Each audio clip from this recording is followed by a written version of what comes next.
Hi and welcome all of you to our study channel mechanical coach. आज हम work के बारे में डिस्कस करने वाले हैं। पॉजिटिव वर्क क्या होगा, नेगेटिव वर्क क्या होगा, उसके बारे में भी डिस्कस करेंगे। पॉइंट फंक्शन और पाथ फंक्शन के बारे में भी आज हम डिस्कस करने वाले हैं। तो चलिए स्टार्ट करते हैं वर्क से। आप अभी मेरा ये वीडियो देख रहे हैं तो आप बोलेंगे कि मैं कुछ वर्क कर रहा हूँ। अगर आप किसी सब्जेक्ट का नोट्स बना रहे हो तो आप बोलेंगे मैं बहुत बिजी हूँ, मेरे पास बहुत काम है, मैं काम कर रहा हूँ। आप किसी ऑफिस में काम कर रहे हो तो भी आप बोलेंगे मैं ऑफिस में काम कर रहा हूँ, लेकिन आप वो लैपटॉप पे बैठे रहते हैं। तो ये जो आपका डे बाय डे लाइफ का जो वर्क आप जिसे बोलते हो, इसे हम फिजिक्स में या साइंस में वर्क नहीं बोल सकते हैं, क्योंकि फिजिक्स और साइंस में वर्क होने के लिए हमारे पास एक फोर्स होना चाहिए, और सेकंड वो फोर्स की वजह से जो फोर्स जिस भी बॉडी पे लगेगा, जिस भी ऑब्जेक्ट पे लगेगा, उस ऑब्जेक्ट का कुछ ना कुछ डिस्प्लेसमेंट होना चाहिए। तभी हम साइंस की लैंग्वेज में बोल सकते हैं कि कुछ वर्क होने वाला है या फिर होगा। अगर इसको समझने के लिए मान लेते हैं मेरे पास एक ब्लॉक है और इस ब्लॉक पे मैंने एक एफ फोर्स लगाया है। मान लीजिए मैं इसे पुश कर रहा हूं और ये यहां से पुश होके इस लेवल पे आ गया और इसने ये डी डिस्प्लेसमेंट किया, तो इसे हम फिजिक्स की लैंग्वेज में बोलते हैं work.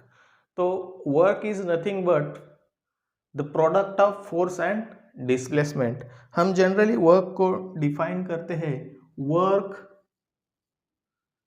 Is equal to force into displacement, force into displacement, right. यही हम जानते हैं, work is nothing but force into displacement. But क्या ये एक्यूरेट डेफिनेशन है? तो नहीं, हम जनरली बोल सकते हैं कि work is equal to force into displacement, और जनरली बोल सकते हैं work is defined as the product of force into its displacement. But more precisely, more accurately, work का जो डेफिनेशन होता है वो होता है dot product of component of force in the direction of displacement and magnitude of displacement. मतलब अगर ये जो फोर्स है, मान लीजिए मैं इस फोर्स को इस डायरेक्शन में लगाता हूँ F, और मेरा बॉडी इस तरफ मूव रहा है, तो मैं वर्क को एग्जैक्टली डिफाइन करने के लिए बोलता हूं कि dot product of force, dot product of component of force in the direction of displacement, in the direction of displacement and the magnitude of displacement. मतलब ये जो फोर्स का कंपोनेंट होगा इन the direction of displacement into ये जो displacement होगा magnitude of displacement, इसको हम एग्जैक्टली बोल सकते हैं वर्क। अब हमारे पास फोर्स भी है, डिस्प्लेसमेंट भी है। फोर्स भी वेक्टर क्वांटिटी होता है, डिस्प्लेसमेंट भी वेक्टर क्वांटिटी होता है, राइट। तो हमारे पास इन दोनों का जब हम डॉट प्रोडक्ट लेंगे तब हमें वर्क मिलेगा। अगर क्रॉस प्रोडक्ट लेंगे तो वर्क हमें नहीं मिलता है, अगर डॉट प्रोडक्ट लेंगे तब वो हमें वर्क मिलता है। तो इसे मोर एक्यूरेटली हम लिख सकते हैं, work is equal to force into into मतलब डॉट प्रोडक्ट है, इन डॉट प्रोडक्ट। एंड जब हम डॉट प्रोडक्ट लेते हैं तो हम उसके साथ एक एंगल लेते हैं कॉस ऑफ थीटा, ये आपने मैथमेटिक्स में पढ़ाई होगा। तो वर्क का एग्जैक्ट फॉर्मूला ये होता है, work done is equal to F dot D cos of theta. तो वर्क में ये जो F is equal to D cos of theta लिखा है, तो ये थीटा जो एंगल होगा ये यहाँ पे होगा, राइट। अगर मैं कोई force horizontally in the direction of displacement लगा रहा हूँ, अगर मेरा डिस्प्लेसमेंट इस डायरेक्शन में हो रहा है, अगर फोर्स मैं इस डायरेक्शन में लगा रहा हूँ, तो मेरे पास वो थीटा का जो एंगल होता है वो हो जाएगा 0 डिग्री। थीटा का जो एंगल होगा वो हो जाएगा 0 डिग्री। अगर मैं फोर्स ऐसे लगा रहा हूँ तो मेरे पास थीटा का एंगल हो जाएगा 0 डिग्री। और इस केस में मुझे वर्क मिलेगा W is equal to F into D, force into displacement, क्योंकि कॉस 0 इज 1 हो जाएगा और हमारे पास एक वर्क मिलेगा W is equal to F into D. तो इसे हम बोलते हैं पॉजिटिव वर्क, इसे हम बोलते हैं positive work in physics. Positive work मतलब कुछ ना कुछ वर्क हुआ है, हमें रिजल्ट, मैं फोर्स इस डायरेक्शन में लगा रहा था और मुझे इस ऑब्जेक्ट को इस डायरेक्शन में ही डिस्प्लेस करना था। तो मैंने मेरा जो काम था, मेरा जो वर्क था वो मैंने कर लिया है, इस ऑब्जेक्ट को इस तरफ मूव कर लिया है। तो मैं मानूंगा कि मेरे पास मैंने जो काम करना था वो हो चुका, मैं इसे पॉजिटिव वर्क बोलता हूँ, राइट। और फिजिक्स की लैंग्वेज में अगर theta is equal to 90 degree हो जाएगा, अगर थीटा 90 डिग्री हो जाता है तो W हमें उस केस में कितना मिलेगा, 0। अगर मैं इसके theta D cos of theta है, यहाँ पे थीटा का वैल्यू 90 रख देता हूँ तो कॉस 90 इज इक्वल टू 0 हो जाएगा और उस केस में मुझे वर्क डन मिलेगा 0, उस केस में मुझे वर्क डन मिलेगा 0। अब ये मेरे पास एक लीड है पेन का, अगर मैं इसे जमीन पे ड्रॉप कर देता हूँ, छोड़ देता हूँ ऐसे, तो ये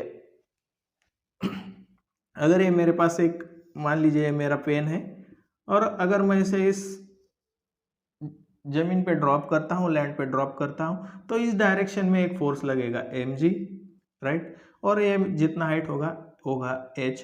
तो हमारे पास जो वर्क होगा वो होगा mg into h, right. But अगर मैं 90 डिग्री की बात कर रहा हूँ, अभी मेरा फोर्स किस डायरेक्शन में लग रहा है, डाउनवर्ड डायरेक्शन में लग रहा है, राइट।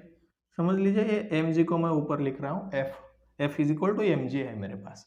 अब ये जो मेरा फोर्स डाउनवर्ड डायरेक्शन में लग रहा है, अगर मैं इससे कोई एक थीटा 90 डिग्री ले लेता हूँ और इस डायरेक्शन में मेरा वर्क को मैं देखता हूँ, सिमिलरली अगर फोर्स यहाँ पे मैं इस ऑब्जेक्ट को इस तरफ मूव करना चाहता हूँ और मैंने फोर्स इस तरफ लगाया है, तो ये ऑब्जेक्ट ऊपर जाएगा, इस तरफ तो नहीं जाएगा। सेम इसी कंडीशन में ये ऑब्जेक्ट नीचे जाएगा, इस तरफ नहीं जाएगा।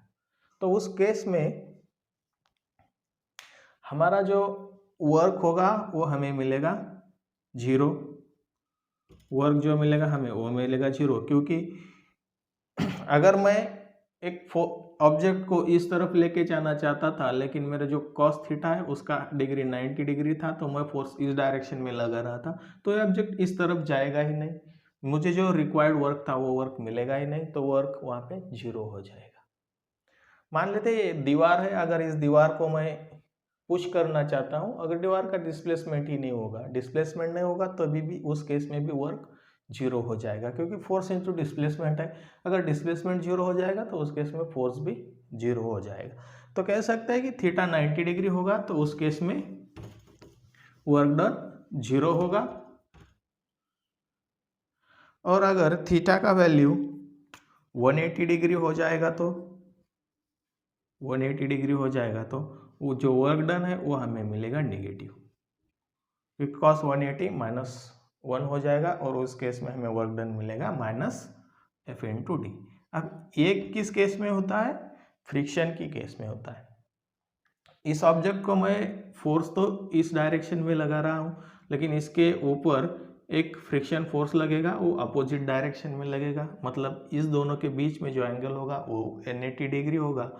इसका जो वर्क होगा इसे हम बोलेंगे निगेटिव वर्क। तो फिजिक्स में हम पॉजिटिव, नेगेटिव और 0 वर्क को कैसे डिफाइन करते हैं ये मैंने आपको बता दिया। ये तो था फिजिक्स, जो बेसिक हम इंजीनियरिंग में आने तक ये सब चीज़ें पढ़ रहे थे। बट इंजीनियरिंग के आने के बाद जो वर्क होता है, वर्क का डेफिनेशन कुछ बदल जाता है, उसमें कुछ चेंजेस हो जाता है। तो इंजीनियरिंग में हम ऐसा नहीं, मैकेनिक्स इंजीनियरिंग डिज़ाइन वगैरह जो सब्जेक्ट है उसमें वर्क को हम डिफाइन कर सकते हैं फोर्स इनटू डिस्प्लेसमेंट।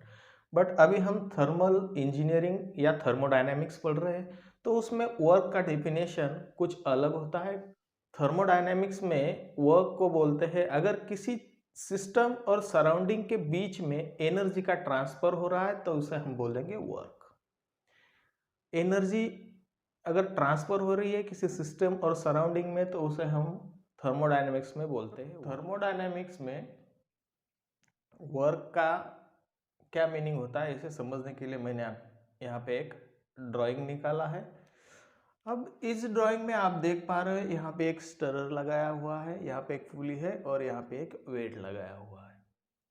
अगर मैं इस वेट को फ्री कर देता हूँ तो ये वेट ग्रेविटी की वजह से इसका जो मास होगा इस वेट का m और इस पे जो ग्रेविटेशनल एक्सेलरेशन लगेगा g, मतलब यहाँ पे एक फोर्स लग रहा है F, यहाँ पे एक फोर्स लग रहा है F, और अगर ये मूव होते होते यहाँ तक आ गया नीचे तो यहाँ पे इसका जो हाइट होगा वो मान लेते h होगा।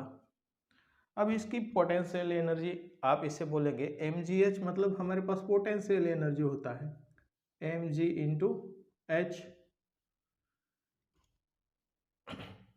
मतलब पोटेंशियल एनर्जी चेंज हो रही है, उस स्टेट पे अलग थी और नीचे गया तब पोटेंशियल एनर्जी चेंज हो रही है, मतलब एनर्जी का ट्रांसफर हो रहा है तो उसे हम बोलेंगे वर्क। तो इस क्वांटिटी को भी हम बोल सकते हैं वर्क इन थर्मोडायनेमिक्स।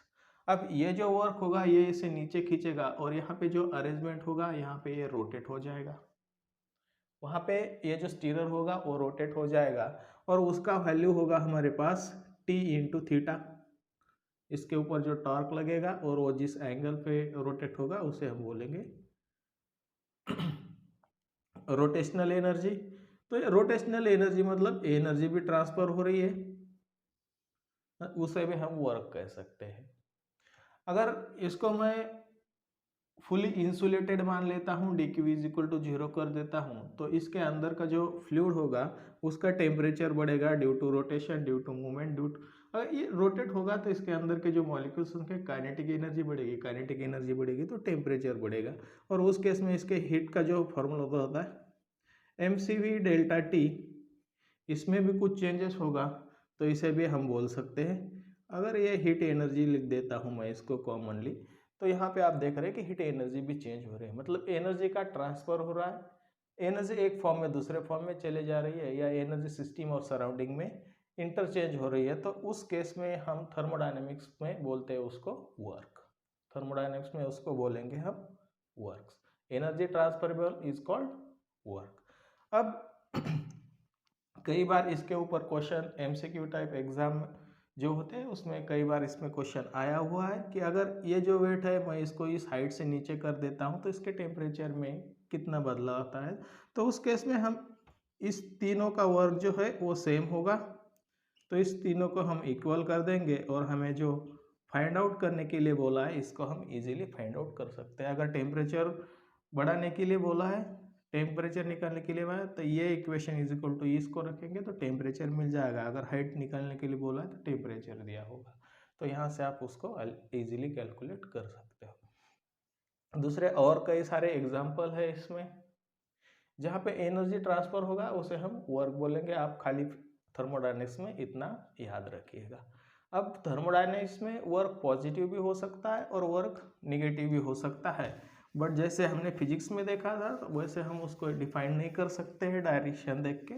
इसमें हम पता लगाएंगे कि कौन सा वर्क पॉजिटिव है और कौन सा वर्क निगेटिव है, उसे उसके वर्क से। मान लीजिए मेरे पास एक पिस्टन है आईसी इंजन का, यहाँ पे ये पिस्टन है और यहाँ पे ये है। अब यहाँ पे जब गैस जलेगी तो ये इसके ऊपर कोई प्रेशर एक्सर्ट करेगा, राइट, और ये मेरा सिस्टम होगा। सिस्टम और सराउंडिंग क्या होता है इसको समझने के लिए मैंने जो पीछे लेक्चर लिए हैं वो आप देख सकते हो। इसको मैं मेरा सिस्टम मान लेता हूँ, राइट। अब ये मेरा सिस्टम है। अब इस सिस्टम से अगर इसमें मैं कुछ फ्यूल्स जलाता हूँ, बर्न कर देता हूँ, तो इसमें कुछ प्रेशर एग्जर्ट होगा और ये जो होगा एक गैस का एक्सपांशन होगा, गैस का एक्सपांशन होगा, गैस का एक्सपांशन होगा, और हम एक्सपांशन से हमें वर्क आउटपुट मिलता है। क्या मिलता है? हमें जो रिक्वायर्ड वर्क था वर्क आउटपुट हमें मिल जाता है। हम उसको कुछ वर्क नहीं दे रहे, हमें वर्क आउटपुट मिल रहा है, मतलब हम वर्क सिस्टम से निकाल रहे हैं। तो एक्सपांशन वर्क, एक तो हम इसे बोल सकते हैं कि एक्सपांशन हो रहा है तो एक्सपांशन वर्क है, और दूसरा ये जो मैं सिस्टम मान रहा था तो मुझे सिस्टम से वर्क मिल रहा है, सिस्टम से वर्क मिल रहा है, मैं इस पे कुछ वर्क नहीं दे रहा हूँ, इससे मुझे वर्क आउटपुट मिल रहा है। तो मैं यहाँ पे लिख देता हूँ वर्क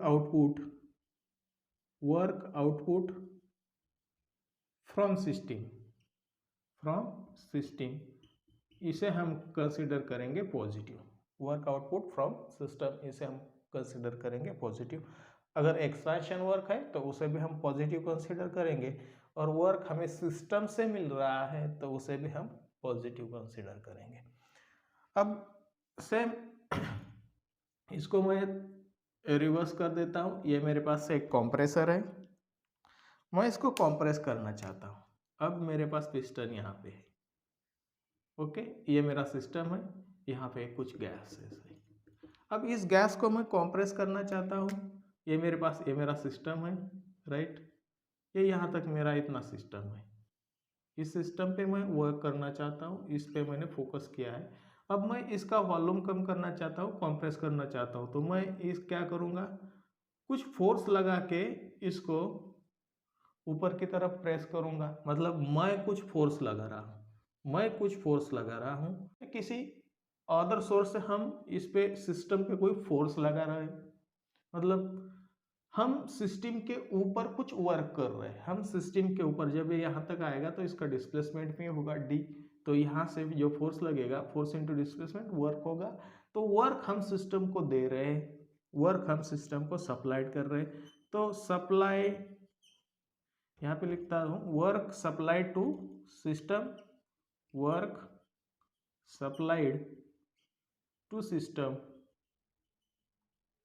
इसको हम बोलेंगे negative work. Work supply to system इसे हम बोलेंगे नेगेटिव वर्क। और ये किस केस में होता है, कॉम्प्रेशन में, कॉम्प्रेशन वर्क। तो ये पॉजिटिव और नेगेटिव वर्क कब होता है, ये बहुत इंपॉर्टेंट है। इसे हम पूरे थर्मोडायनेमिक्स में वर्क पॉजिटिव कब लेंगे और नेगेटिव कब लेंगे, ये पूरा इस सिंबल पे डिपेंड होगा। अगर हमारे पास कोई एक्सपेंशन वर्क है या फिर वर्क हमें सिस्टम से मिल रहा है तो उसे हम पॉजिटिव लेंगे। अगर कोई कॉम्प्रेशन वर्क है या वर्क हम किसी सिस्टम को सप्लाइड कर रहे हैं तो उस केस में वर्क को हम निगेटिव ले लेंगे, उस केस में हम वर्क को निगेटिव ले लेंगे। तो वर्क जो है इसे हम बोलते हैं पाथ फंक्शन। वर्क जो होगा उसे हम बोलते हैं path function and inexact differential, path function and inexact differential. ये भी एक बहुत इंपॉर्टेंट पॉइंट है, वर्क के बारे में अक्सर पूछा जाता है।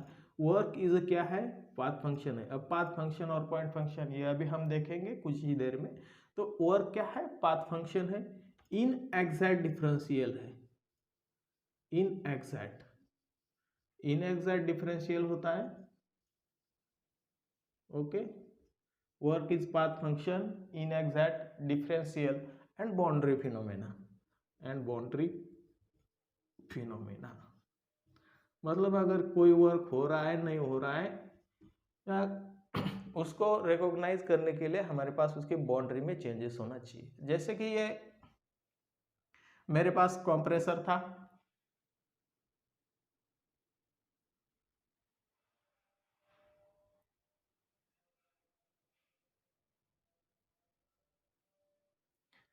जैसे कि मेरे पास एक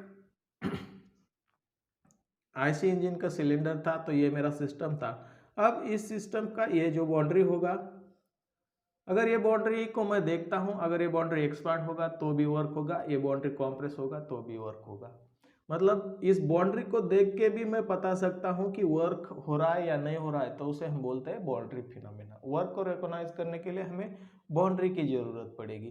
तो ये बाउंड्री यहाँ पे भी आप देखेंगे, ये मेरी पहली बाउंड्री थी। अगर इसमें कुछ वर्क कर देता हूँ तो ये क्या होगा, बाउंड्री इसकी कम हो गई, ये जो इतनी बड़ी बाउंड्री थी इतनी हो गई, तो इसको हम बोलेंगे बाउंड्री फिनोमेना। वो क्या है, बाउंड्री फिनोमेना है। इस ऑब्जेक्ट को अगर मैं यहाँ से फोर्स लगाता हूँ और ये यहाँ पे डिस्प्लेस हो रहा है, तो इसकी जो बाउंड्री इतना था, इतना ही मैं इसकी जो बाउंड्री थी ये कुछ प्रेस भी हो सकती है, और इसकी बाउंड्री का मूवमेंट भी हो रहा है, मतलब इसके बाउंड्रीज में चेंजेस हो रहा है। तो वर्क को रिकॉग्नाइज करने के लिए हमें बाउंड्री की जरूरत पड़ती है, तो हम वर्क को बोलते हैं बाउंड्री फिनोमेना, इनएग्जैक्ट डिफरेंशियल और पाथ फंक्शन।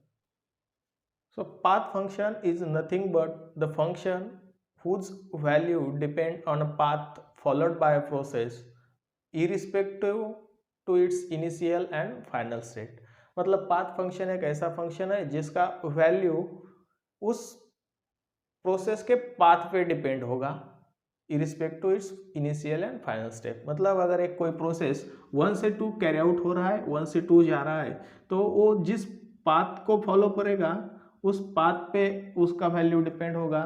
तो उस फंक्शन को हम बोलते हैं पाथ फंक्शन। तो उस फंक्शन को हम बोलेंगे पाथ फंक्शन। मतलब कोई चीज़ हमारे पास होगी तो हम अगर इस पाथ पे वो डिपेंड करेंगे तो इसे हम बोलेंगे पाथ फंक्शन। अगर मैं 1 से 2 जाता हूं तो आप यहाँ देख पा रहे हो मेरे पास ए भी एक रूट हो सकता है, ए भी एक रूट हो सकता है और सी भी एक रूट हो सकता है।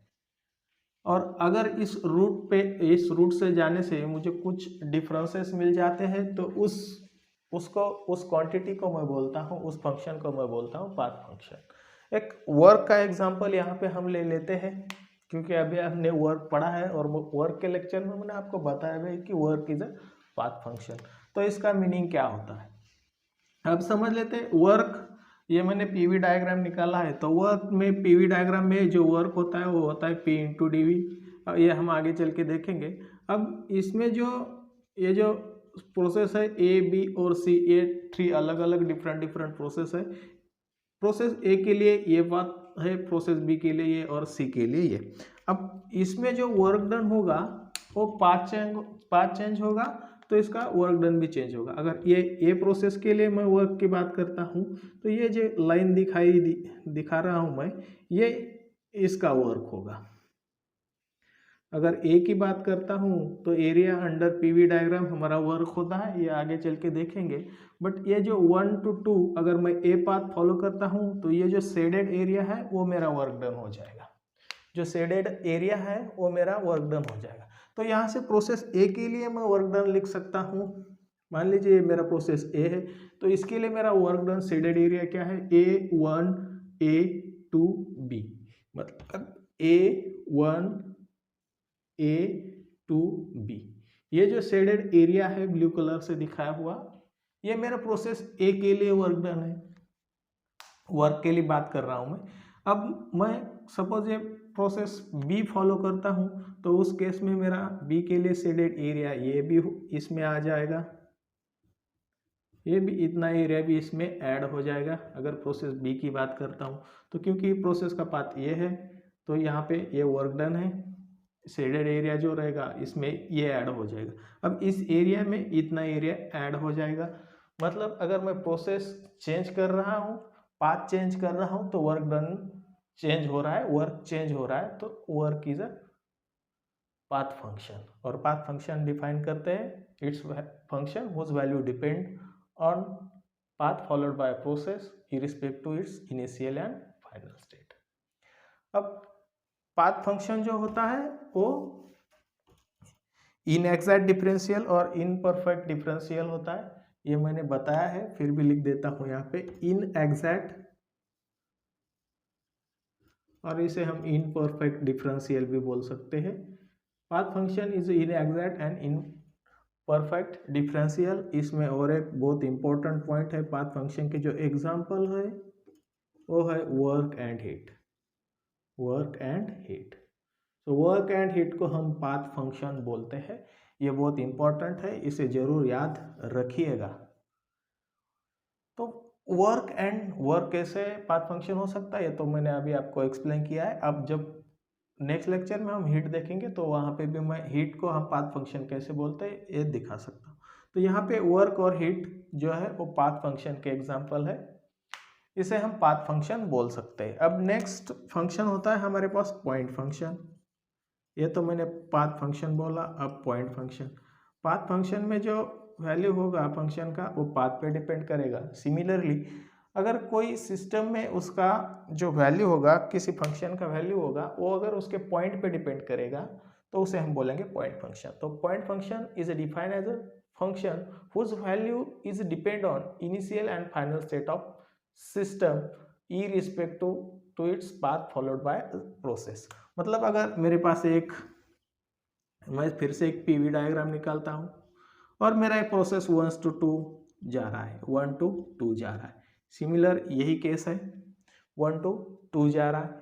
अब यहाँ पे मैंने ये जो बी लाइन दिखाया था, अगर मैं इस डायग्राम में अगर टेम्परेचर की बात करता हूँ अगर मैं इसमें टेम्परेचर दिखाना चाहता हूँ 1 और 2, तो मान लेते हैं मेरा इस प्रोसेस को अगर मैं फॉलो करता हूँ तो मुझे यहाँ पे टेम्परेचर मिल जाता है 100 और यहाँ पे मुझे मिल जाता है 50। ओके, कंसीडर कर लेते हैं 50। अब मैं किसी दूसरे पाथ से यहाँ पे जाता हूँ, ये जो ए पाथ था, अगर ये इस तरह से एक प्रोसेस होता है और ये भी मेरा फर्स्ट से सेकेंड जाता है, तो इस केस में भी मैं फर्स्ट पे टेम्परेचर देखूंगा 100 था, सेकेंड पे टेम्परेचर देखूंगा 50 था। और मैं अगर कोई ऐसे भी पाथ फॉलो करता हूँ तो उस केस में भी मेरा टेम्परेचर यहाँ पे 100 था, यहाँ पे 50 था। मतलब टेम्परेचर में चेंजेस नहीं हो रहा है, टेम्परेचर 1 और सेकेंड पॉइंट पे तो सेम ही रहने वाला है, 1 और सेकेंड पॉइंट पे तो सेम ही रहने वाला है। मान लीजिए मेरे पास एक आइस है और इसको मैं वाटर में कन्वर्ट करना चाहता हूँ। अब मैं इसको कांस्टेंट हीटिंग करूँगा, मतलब हीट जो मेरा रहेगा वो कांस्टेंट हीट रहेगा, उसका जो रेट रहेगा वो मैं सेम रखूँगा। तो इस ये प्रोसेस से मैं इसको आइस में वाटर में कन्वर्ट कर सकता हूँ। अगर मैं कुछ हीट कम दूंगा तो कुछ ज़्यादा टाइम लगेगा, तो प्रोसेस ये फॉलो करेगा भी।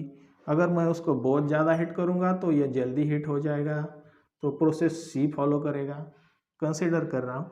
तो अब इस केस में ये जो पाथ फॉलो हो रहे हैं, इसमें टेम्परेचर यहाँ पे फर्स्ट में अगर -4 था, यहाँ पे मुझे करना था 0 डिग्री सेल्सियस। तो प्रोसेस ए से भी -4 से 0 हुआ है, प्रोसेस बी से भी -4 से 0 हुआ है, प्रोसेस सी से भी -4 से 0 हुआ है।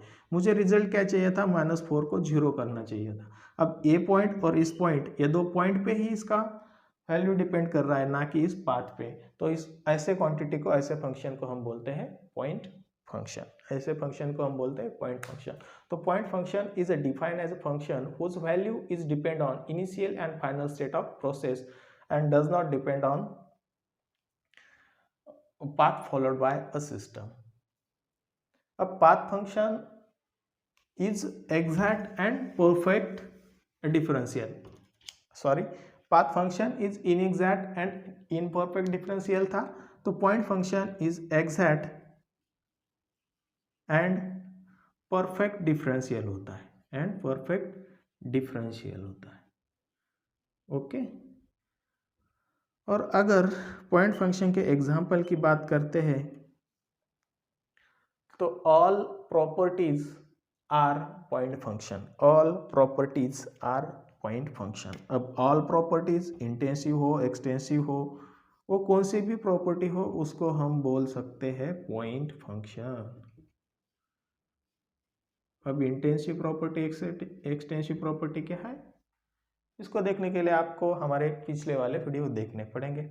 तो इसमें एग्जांपल होंगी temperature, pressure, entropy, enthalpy, internal energy, density, volume, ये सब चीज़ें होगी, वो इंटेंसिव होगी या एक्सटेंसिव होगी। जितनी भी थर्मोडायनेमिक्स प्रॉपर्टी है वो सब पॉइंट फंक्शन है। जितनी भी थर्मोडायनेमिक्स प्रॉपर्टीज है वो सब पॉइंट फंक्शन है।